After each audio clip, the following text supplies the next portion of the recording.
Hello everyone, and welcome back to my channel. Today, we'll continue following the turbulent journey of single mother Lythica and the steadfast-hearted police officer, Hùng.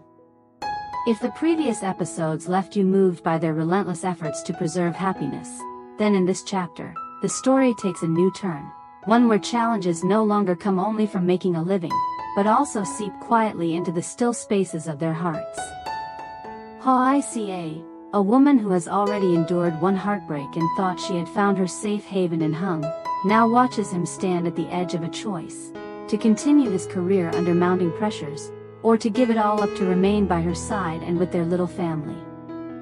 As for Hùng, the man who once carried an unshakable commitment to justice, he now faces unforeseen upheavals that cast uncertainty over all their future plans. The family's finances, never abundant, are now strained even further. Simple meals have become proof of their frugality, every saved dong wrapped in hopes for tomorrow.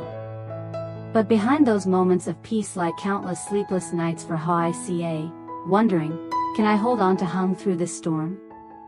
And Hùng, each time he looks into Lythica's eyes and at the child, feels his heart being pulled between two shores: his duty to his profession, and his promise never to let her feel alone again. Each choice carries its sacrifices, and a single wrong step could wipe away everything they have built together in the blink of an eye. In today's episode, we'll witness moments that force them both to reflect on themselves and ask what truly matters: fame and career, or love and the warmth of this small home? Watch closely so you don't miss a single moment, because just one sentence, one held hand, could change the course of their lives forever. These past few days, Hùng had all but disappeared. Work at the station came in waves, and on top of that, unexpected issues at home left him spinning as if trapped in a never-ending cycle. The mounting pressure kept his mind stretched taut, making it impossible to carve out even a moment to visit Lythica. On her side, Lythica sat on the porch, her gaze unfocused as it drifted toward the empty yard. The afternoon light was fading, but inside her, the gloom only deepened. Days without seeing Hùng had grown into a strange, hollow ache. Mrs. Ha, a kind, seasoned woman, quietly came over, resting a gentle hand on her shoulder like a silent embrace of comfort. "Haven't seen Hùng around lately. You must be feeling lonely, right?" Her voice was warm and steady. Lythica gave a small nod, lips trying to curl into a smile, but her eyes shimmered with a longing she couldn't hide. She confessed that it wasn't just the absence of Hùng that weighed on her; she had begun to miss her own small home intensely. Here, Ha and his mother treated her with kindness, never letting her lack for anything, yet the feeling of home, the sound of familiar winds, the scent of damp wood, and the corners she knew by heart, still tugged at her deeply. Mrs. Ha understood. She gave Lythica's hand a reassuring squeeze, her voice firm as if to pass on her strength. "Hùng will come for you soon. Everything will work out, and you'll be home again. Hold on to that belief." Their conversation shifted to Ha, the young man once known for his carefree, drifting ways, who had changed so much it surprised everyone. Lythica smiled as she spoke of how he now worked diligently, no longer idling from place to place, instead focusing on earning money to pay off debts. In her voice was not only joy but also a quiet, unspoken pride. A light breeze swept across the porch, carrying with it the sound of their laughter and their shared words. Though the burdens outside still hadn't eased, in that moment, the comfort of companionship and encouragement soothed Lythica's heart, letting her believe that the day she would return home was no longer far away. For Hùng, the past few days had felt like an unending gauntlet of trials.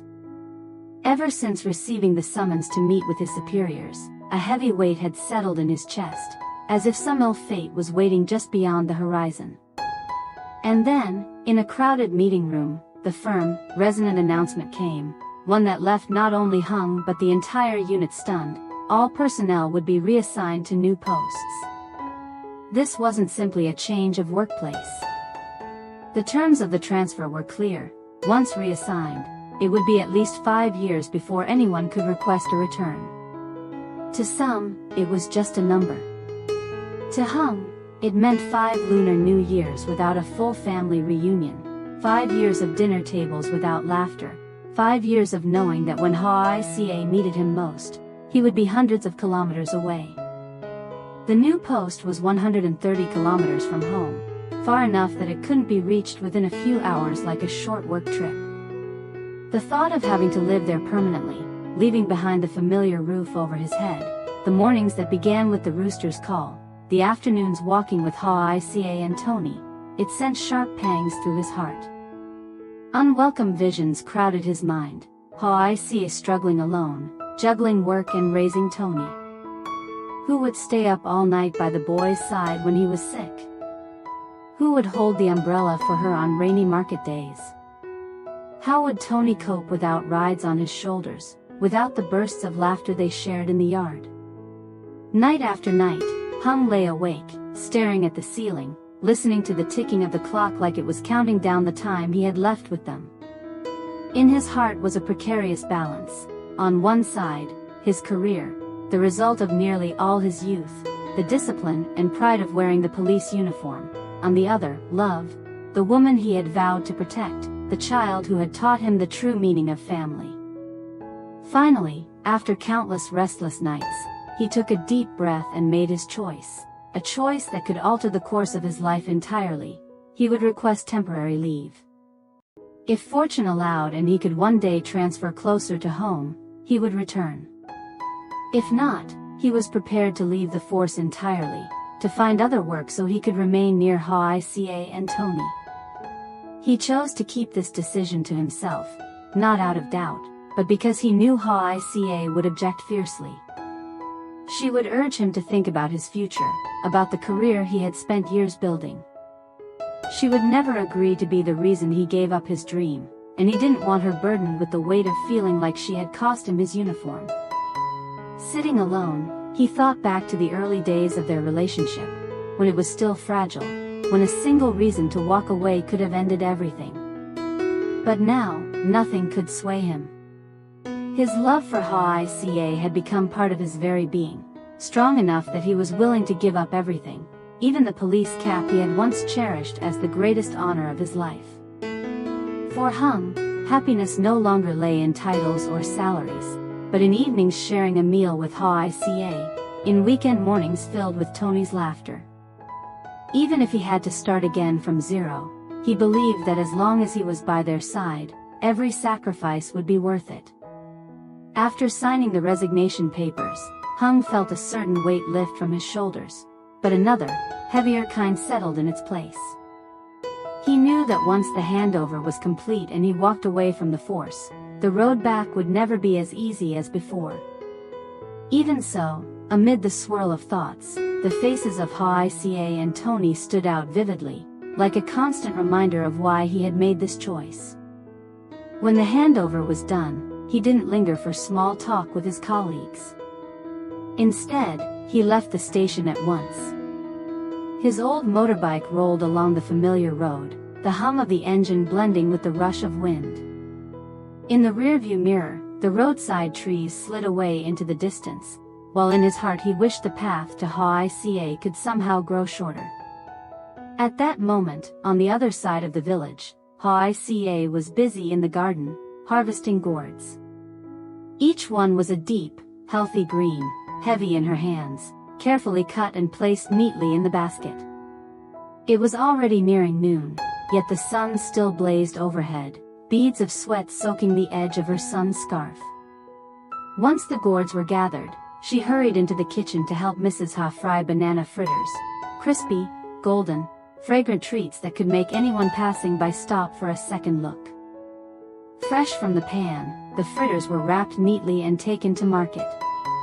In no time, every piece was sold, loyal customers buying a few each, some smiling and saying, "These taste like home."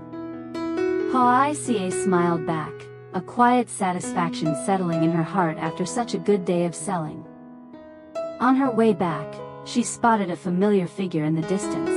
Hung, a backpack slung loosely over one shoulder, his eyes carrying the weight of unspoken thoughts.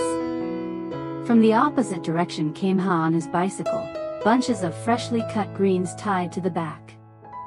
They met at the bend leading into the village. Hung and Ha exchanged smiles of greeting, and together, the three walked home. That afternoon passed in a gentle rhythm. When the day's work was done, the little house of Mrs. Ha filled with a cozy warmth.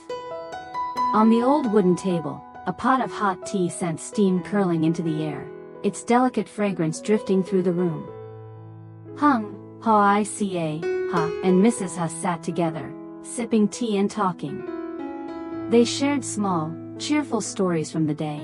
How Mrs. Ha had caught a few rice field fish, how Ha had nearly slipped while carrying his vegetables, how Hoica had sold her fritters faster than ever before.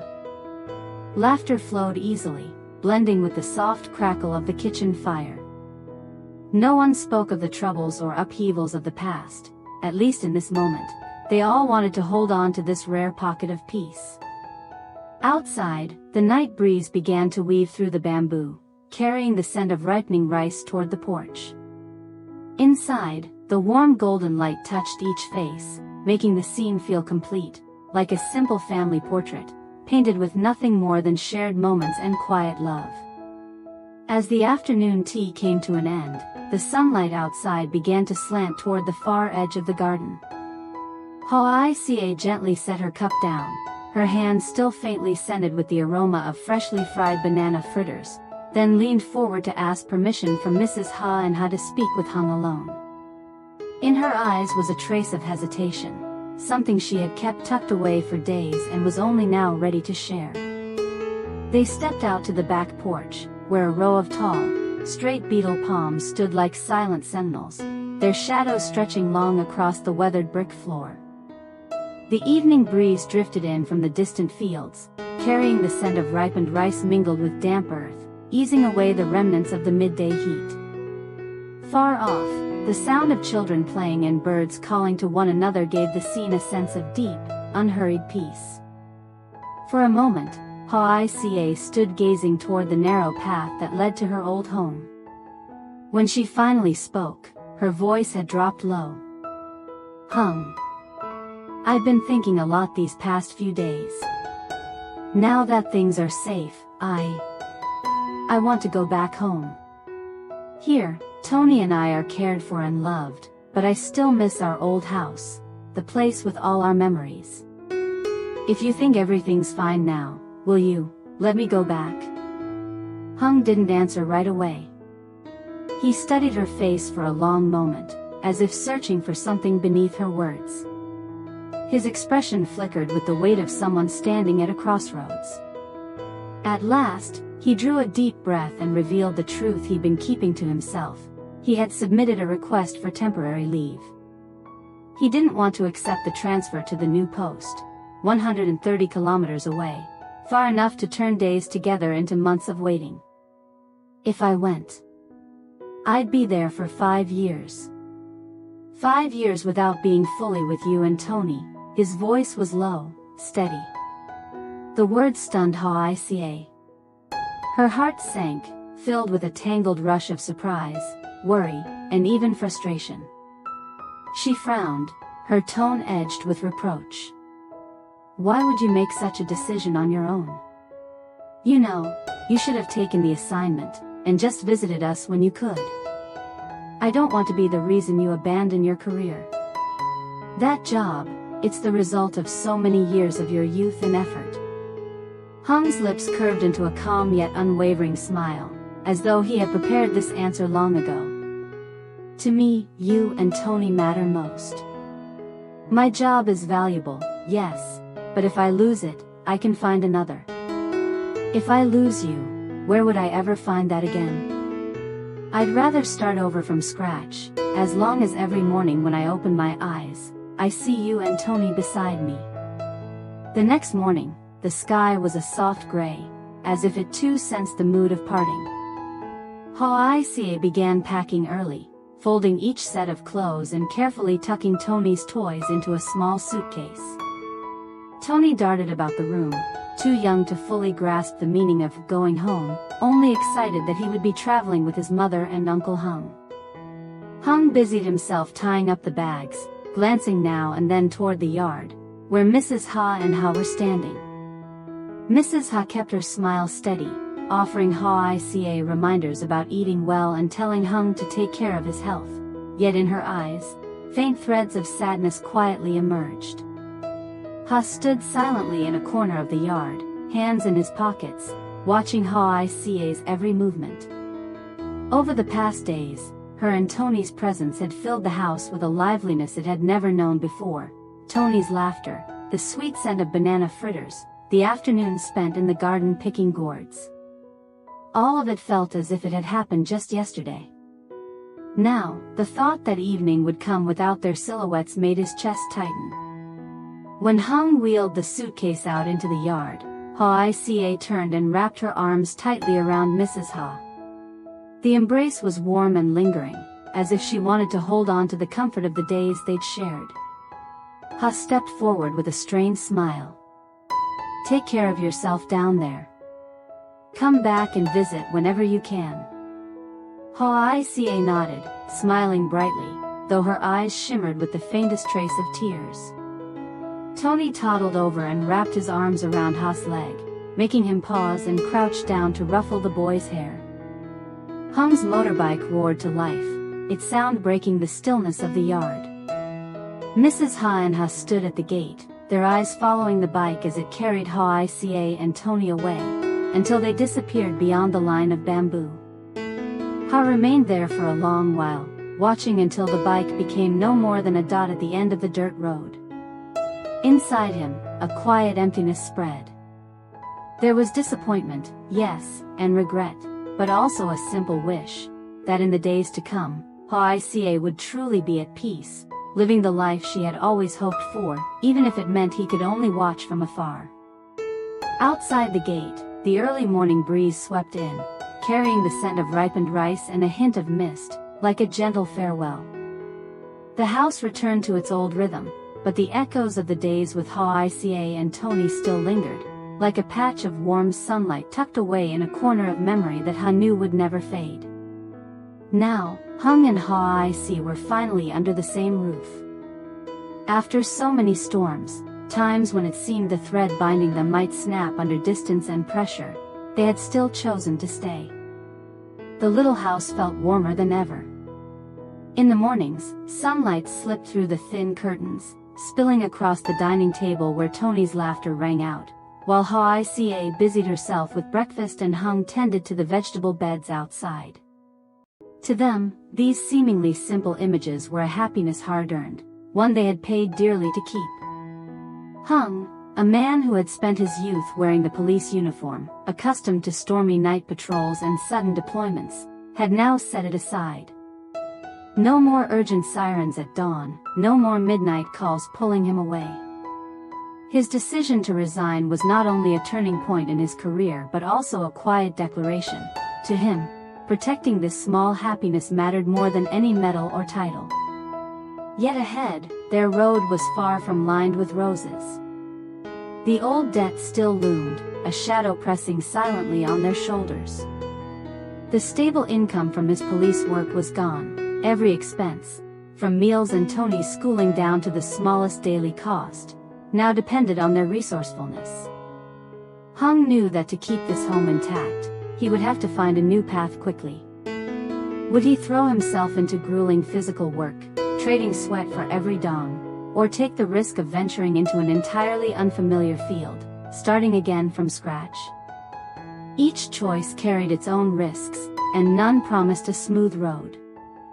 As for Hoica, after months of relying on others, she was both relieved and anxious to be back in her own home. She wanted to ease his burden, but she also hoped to keep their love from being buried under the weight of daily survival.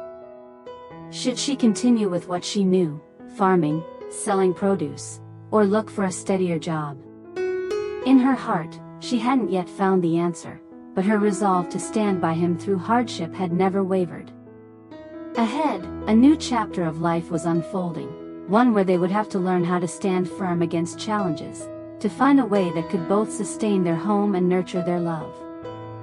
The path might be uneven, forcing them to sacrifice parts of their dreams, but perhaps it would be from these hardships that they would discover the greatest opportunity of their lives. Everything still lay before them. Would Hùng find work that allowed him to pay off the debt and care for his family? Would Hoài preserve the peace within their new home? And would their love prove strong enough to turn adversity into strength? Stay tuned for the next chapter, where choices, efforts, and unexpected twists begin to unfold, steering the story toward its next turning point. Those words washed over Hoài like a warm tide. All her stored-up reproaches dissolved, leaving only a swell of emotion and an ache in her chest. She pressed her lips together, then gave a quiet nod. If that's the case, I'll go home. We'll start over, our own way. They exchanged a brief, knowing smile, their eyes carrying an unspoken trust. That evening, they returned to the house together to tell Ha and Mrs. Ha.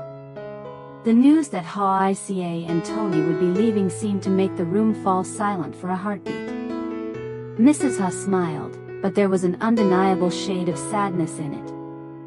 Ha scratched his head, trying to hide a sigh. These past days, you and your boy have brought so much joy to this house. Now that you're leaving, we'll miss you a lot. Mrs. Ha's voice was a mix of regret and fondness. Hoài clasped her hand warmly.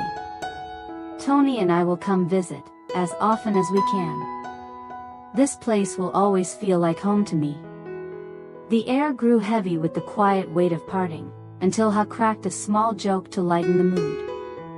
Laughter returned, weaving the warmth back into the room. That night's dinner felt special, not because of the dishes themselves, but because everyone knew it was a gathering before a gentle, bittersweet farewell. Outside, the night wind moved through the beetle palms, their leaves whispering like voices bidding goodbye.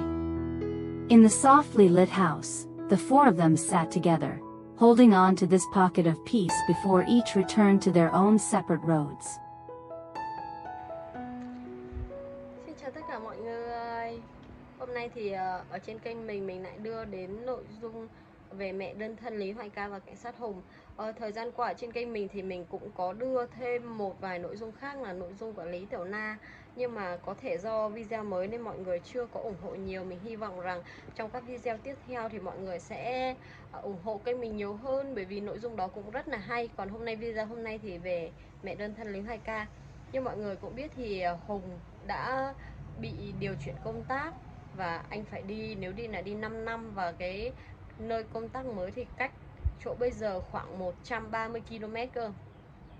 Còn bây giờ thì anh đã quyết định là sẽ tạm thời nghỉ việc để có thể chăm sóc cho Hoài Ca và đảm bảo cho Hoài Ca và Tony được an toàn.